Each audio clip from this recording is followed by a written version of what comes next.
Good evening, guys. Just going to wait for a few more people to join us. Hope you're all having a good Monday evening so far.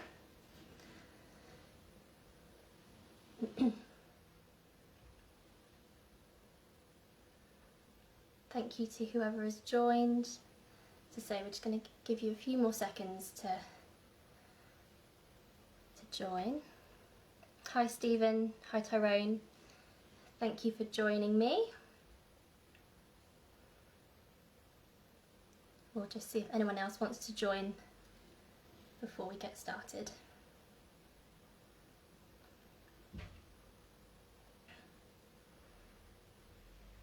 Okay, so let's get started. Obviously this will be available to watch as a replay as well, so if you've missed the beginning you can always go back.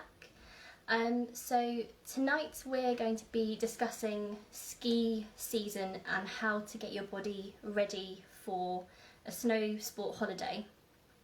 So what we'll cover today is why we need to prepare our body for a snow sport holiday, the common injuries often received during either skiing or snowboarding, how to start prepping now your body before you go on your trip, and then we'll also quickly cover how you can warm up on the day and also cool down.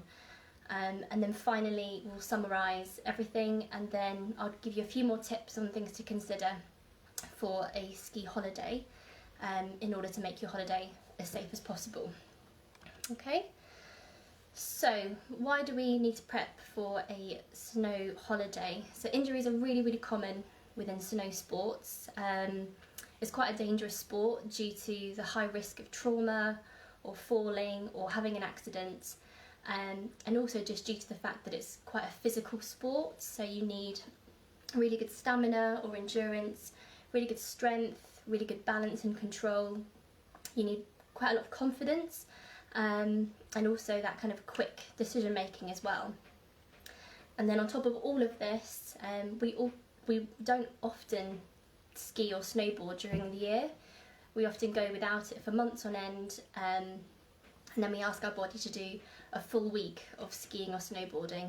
And obviously with the pandemic and everything, it might have been even longer than the normal that you've been on the slopes.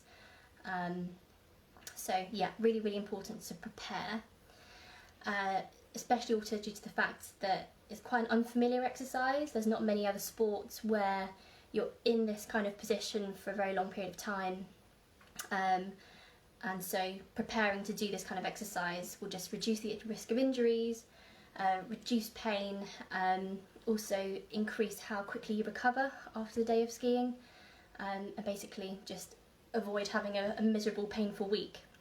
Prevention is always better than cure. So going on to the common injuries you might get on a skiing holiday, I'll split this into kind of three columns. The first is fractures.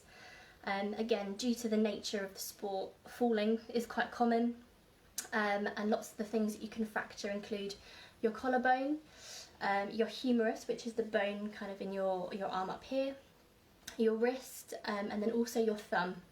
And most of those can be sustained through falling out onto an outstretched arm, and that impact just goes all the way up the arm, and that can result in some fractures in the upper limb. And then the second type of injuries you might get are soft tissue injuries. So this is anything kind of other than the bone, and by far the most common injury that skiers or snowboarders will get is a knee injury. So knee injuries tend to happen on the piste, so actually on the slope. Some happen on terrain parks where there's kind of jumps and grind rails, that sort of thing, and some even happen just getting on and off a ski lift, so really it can happen anywhere. And one of the main reasons why knee injuries are so common is due to the position that your body is in when you're in ski boots. So I've got one of my ski boots here, and kind of as you can see, the angle of the boot means that your leg is slightly pushed forward, and this means that you're kind of constantly in a squatting position all day. So because the ankle is fixed and it can't move, this leaves your knee really vulnerable to twisting forces and that sort of thing. So in terms of the actual structures within the knee that can be injured, the most common is the MCL. The MCL is kind of located on the inside of your knee, and the anterior cruciate ligament as well, which kind of goes straight across the knee from front to back. And the reason these are really commonly injured is because they are susceptible to twisting forces when the foot is on the floor, which of course is most often the case when you're skiing or snowboarding. So those ligaments in the knee particularly are vulnerable to twisting forces and therefore injury. Other knee structures that are really commonly injured are the meniscus. So if you're looking if you took like an MRI slice straight through the knee and looked down, you'd see two horseshoe-shaped cartilage structures called your meniscus. You've got one on the inside and one on the outside. And again, these get injured because of twisting forces when the foot is on the floor, because they basically act as shock absorbers. But obviously if they are not used to that force being put through them, they're more likely to be susceptible to injury. Again, in the knee, unfortunately, kneecap dislocations are quite common. Again, just to awkward forces being applied through the knee, either through a fall or just an awkward turn. But kneecap dislocations or patella dislocations are much more common in those who are quite hypermobile. You may have had a kneecap dislocation before, or if you've just been told that you're a bit more bendy than usual, then you may be a bit more susceptible to a patella or kneecap dislocation with an awkward twisting movement. So that's all in the knee. And then another soft tissue injury that's quite common in skiers particularly is something called skier's thumb. And from holding the pole, when you fall, if that pole is kind of blocking your thumb can be hyperabducted, so that's when the thumb is pushed further away from the hand, and you can injure a ligament called the ulnar collateral ligament in your thumb. It can either be partially torn or completely torn, and you will kind of get immediate swelling of the thumb, and it can be very uncomfortable. That's usually from a fall whilst holding a pole, or even getting your pole stuck in the ground and then being pulled backwards. So yeah, knee and thumb are the most susceptible to soft tissue injuries for skiers. And then the final kind of bracket of injuries, I suppose, are those that you will get gradually. So again, because it's quite an unfamiliar sport, there's lots of repetitive movements during skiing or snowboarding that you might not do in your daily life. Things like being in a squat position all day long can definitely just bring on gradual pain of the quadriceps, kind of like your thigh muscles. Something that's quite common for snowboarders is wrist sprains. So because their feet are always attached to the board and they have to often take their boots off and on, or rather the board off and on, they're often sat on the ground and repeatedly have to push themselves up. So snowboarders particularly can suffer from wrist sprains just from having to get up and down quite often. And then again, another repetitive strain injury more than anything is shoulder pain. This is more due to the tendons, or what we would call like a tendinitis, which is an umbrella term for any inflammation within the tendons in the shoulder. Usually again from using poles, usually incorrectly, because if you're using your poles correctly, you're not actually putting that much strain through your shoulder, but you'll often see people kind of dragging themselves along with the poles.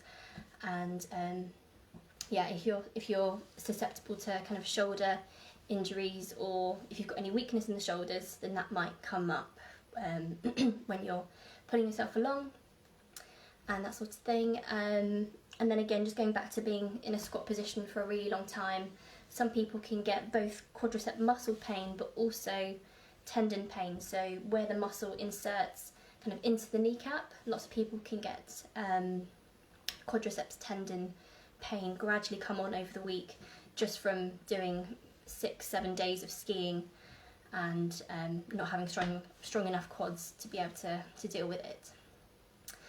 I think it's quite important to mention that lots of these injuries do not tend to occur when you're going at high speed, so don't think, oh, I'm not going to be going very fast, therefore I'm not susceptible to injury. Lots of these injuries tend to be when you're decelerating or slowing down and turning, and regardless of which level you are or what speed you're going at, you're going to have to turn to slow down, that sort of thing. So don't get complacent and make sure you're preparing yourself. So things that you can be doing now to start preparing for your week of skiing or snowboarding. One of the main things that skiing requires of you is endurance. So usually the day will work, so you get kind of the lifts up in the morning, and you could be spending 4, 5, 6, 7 hours on the slopes, skiing in that squat position. And it's, as I say, it's a very physical sport, so really you need to have very good cardiovascular health, as well as kind of muscular endurance. So currently the World Health Organization suggests that adults should be doing 150 minutes of moderate exercise or 75 minutes of vigorous exercise. I can pop a link into the comments so that you can have a look at what moderate versus vigorous exercise is, but just as an idea, moderate would be kind of brisk walking, casual cycling, whereas vigorous exercise would be more running, swimming at speed, cycling at speed as well, or anything that really gets your heart rate going. So really, if you're not doing any cardiovascular exercise at the moment, and you're looking to go skiing, definitely start something, whether that be running, cycling, rowing, swimming, anything. Just do something. And then next, super important, is kind of strengthening of your legs. As I say, for the whole day, if you're skiing or snowboarding, you're going to be in a squat position. So you need to have really, really strong quadriceps muscles in order to be able to basically keep you in that position, keep you comfortable, and enable you to keep going, essentially. So what I will do now is just kind of demonstrate a couple of exercises for each muscle group that I would recommend you start strengthening, and then also how to progress those and make them more ski specific. So if I bring you down towards my mat, hopefully you can see that as well, and you'll notice I've got a Bosu in the background as well. We'll definitely be using that. As I say, strengthening of the legs, mainly your quads, so lots of things like squats, they're mainly quad focused. And then especially for kind of skiing as well, where obviously your feet are independent of each other, anything you can do to try and get a good stretch and strengthen of the adductors is going to be really helpful, okay? Doing kind of side lunges as well will also help prevent anything in terms of groin injuries, and this will also be a stretch that I will include at the end in terms of your cool down. So adductors, really, really important. And then of course you've got glutes as well, so you can do things like glute bridges. I'm just going to run out of space a little bit. But bridges, that sort of thing. If you can, do single leg to really try and work the glutes a bit more. And then really, to make this more ski specific, you want to start adding a plyometric component. So by plyometric, I mean kind of high energy jumping type exercises, because really you want to get that knee used to impact and force. So doing things like star jumps, anything like a squat jump, where you're getting a bit more force going through the knees, forward lunges, but making them plyometric. You would do jumping lunges, also a really good cardiovascular workout.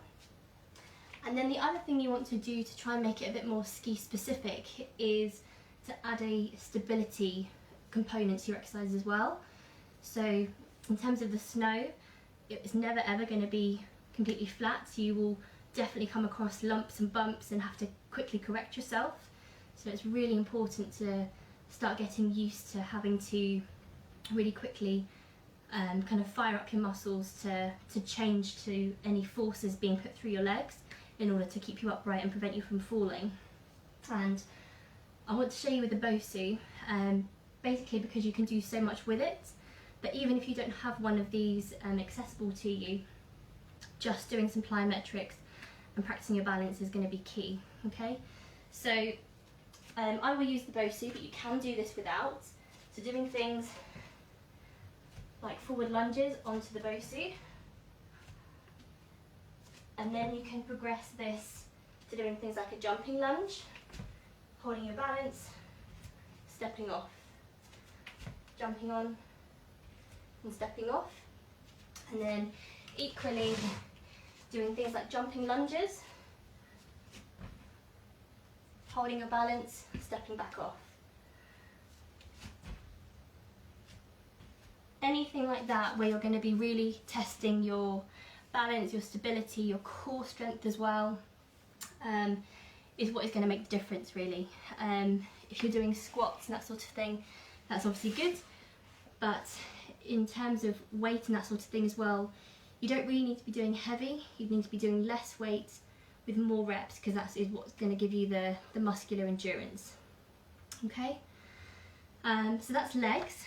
In terms of upper limbs as well, so if you're using the poles to kind of both move you forward, and the poles are also there to give you stability, what you really want to work on is that shoulder extension, so that dragging backwards movement. And the main muscle that does this is your latissimus dorsi, and then for elbow extension it's more your triceps.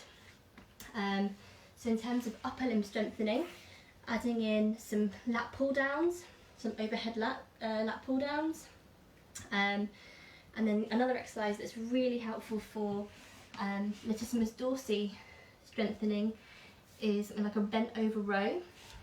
So in terms of how you would do that, either standing or over a bench, you'd have a weight and you're bringing that weight up, trying to come up towards your ribs, and you'll be squeezing kind of your lats here. And then in terms of triceps, you can do any kind of tricep exercise, either kind of the overhead extensions, or even again in like a bent over row position, you can do like a tricep extension type thing. Okay, but that is just going to help protect your shoulder from injury, for any like repetitive strain injuries, that sort of thing. But generally, actually, just any shoulder strengthening is going to be beneficial, because your deltoid is also really important in kind of lifting poles, bringing you across. But otherwise, triceps and that dorsi will be the main ones to kind of focus on in terms of upper limb. Okay, and then finally, that's kind of all the strengthening done. As I mentioned earlier, you also really want to increase your flexibility of your legs, because again, due to the kind of, they're not chaotic, but I suppose you never quite know who's going to ski in front of you and you're going to have to quickly change direction or something. Often people will get groin injuries because of an overstretched leg. But if you can increase the flexibility of that inner thigh, you're just going to increase the compliance of that muscle.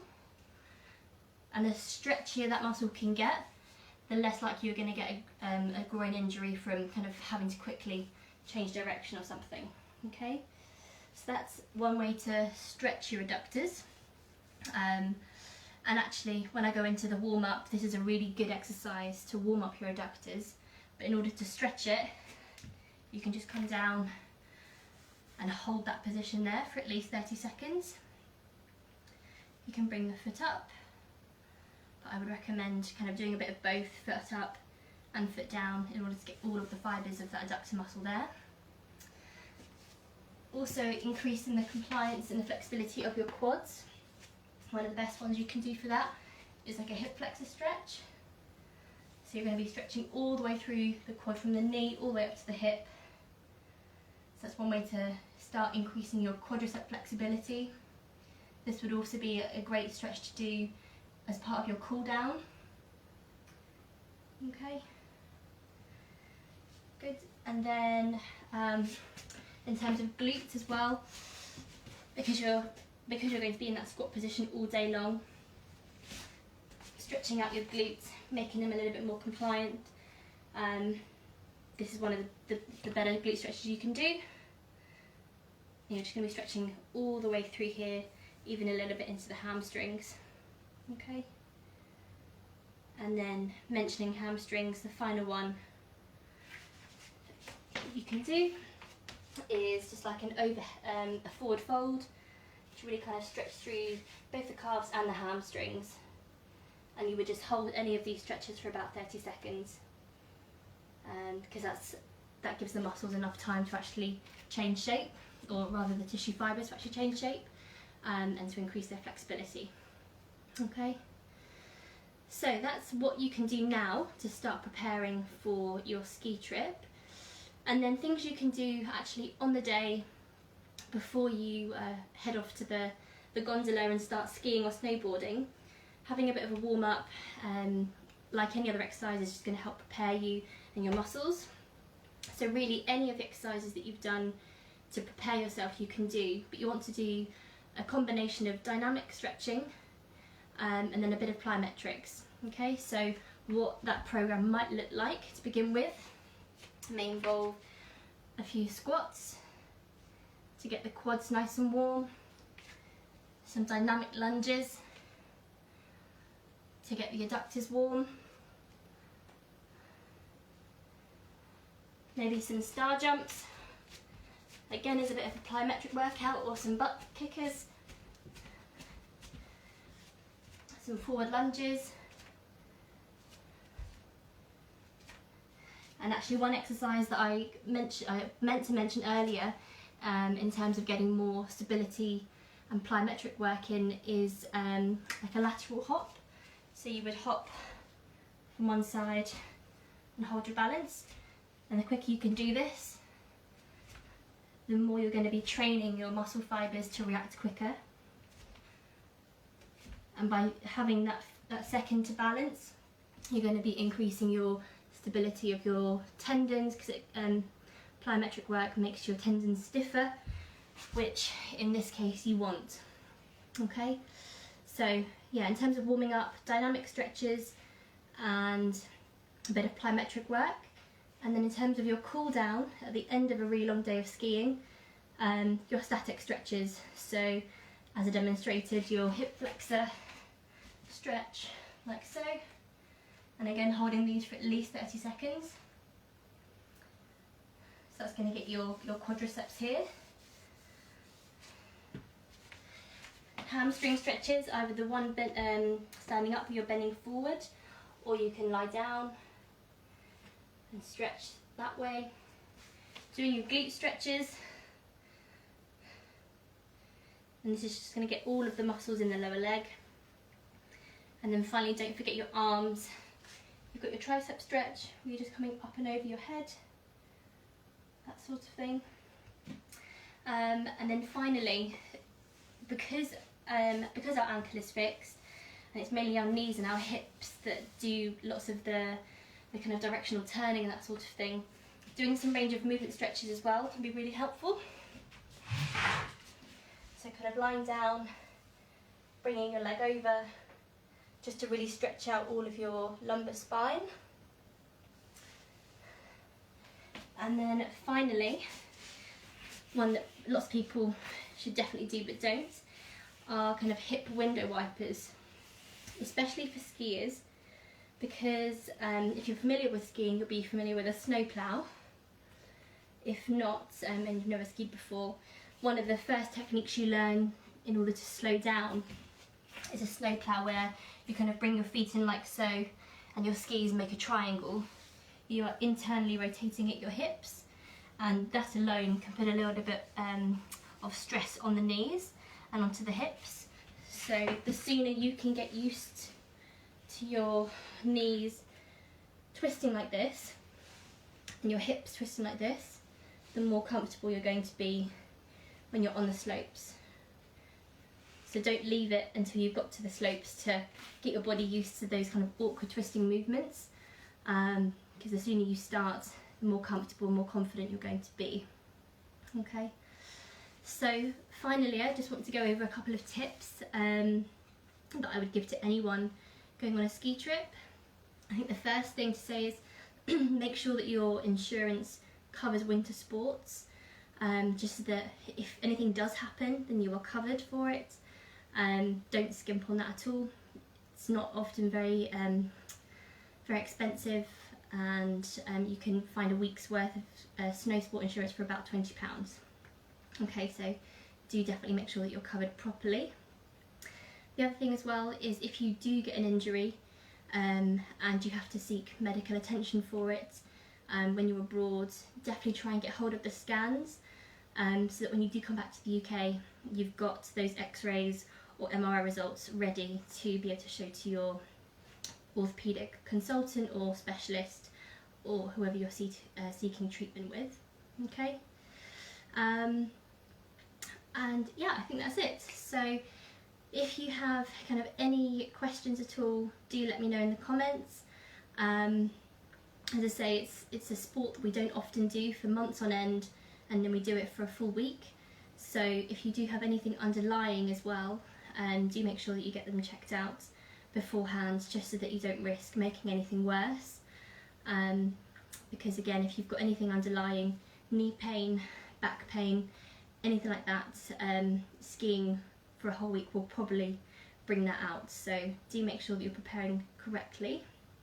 And if you want to learn more about how you can prepare for your ski trip or your snowboarding trip, do get in contact with us, and one of our admin staff would happily get you booked in for a consultation.